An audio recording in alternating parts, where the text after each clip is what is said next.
మీ అందరికీ క్రీస్తు నామంలో వందనాలండి. నా వీడియో కింద ఒక కామెంట్ పెట్టడం జరిగింది.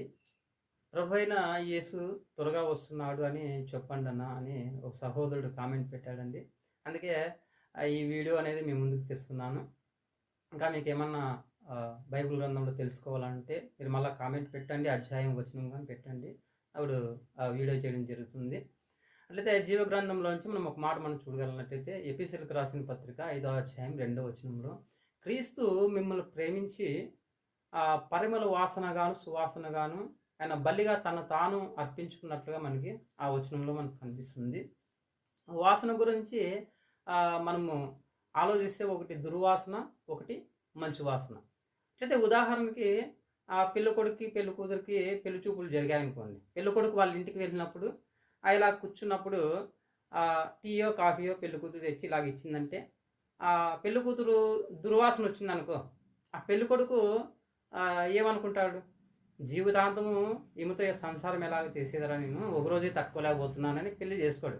అలాగే పెళ్లి కూతురు కూడా ఇలా కాఫీకి ఇచ్చే వంగినప్పుడు పెళ్లి కొడుకు వాసన వచ్చాడు అనుకో, ఆమె కూడా కదా ఒకరోజుకే ఈ వాసన తట్టుకోలేకపోతున్నాను, ఇంకా జీవితాంతం ఇతనితో నేను ఎలాగ ఎగేది అని ఆమె కూడా పెళ్ళి చేసుకోదండి.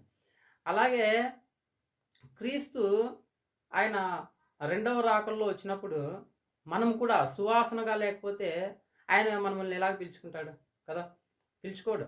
మనము పాపం అనే దుర్వాసన చేత మనము ఉండుకోకుండా పరిమళ వాసనగా సత్క్రియల చేత మనము కదా, మనం ఎప్పుడైతే మనం అలంకరించుకుంటామో మనం దేవునికి సువాసనగా మనము మారుతామండి.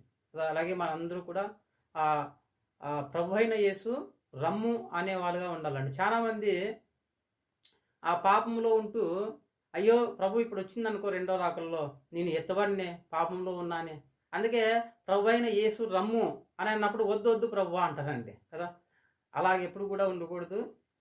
ప్రభు ఈరోజు వచ్చినా కూడా ప్రభు అయిన యేసు రమ్ము అనే వాళ్ళుగా మనం ఎప్పుడైతే మనం ఉంటామో, సత్క్రియలను మనం అలంకరించుకుంటామో, మనం అనే కన్యకగా మనం ఎప్పుడైతే మనం ఉంటామో, మనం దేవునికి పరిమళ వాసనగా మనము మారుతాము. దేవుడి వాక్యము దీవించును గాక.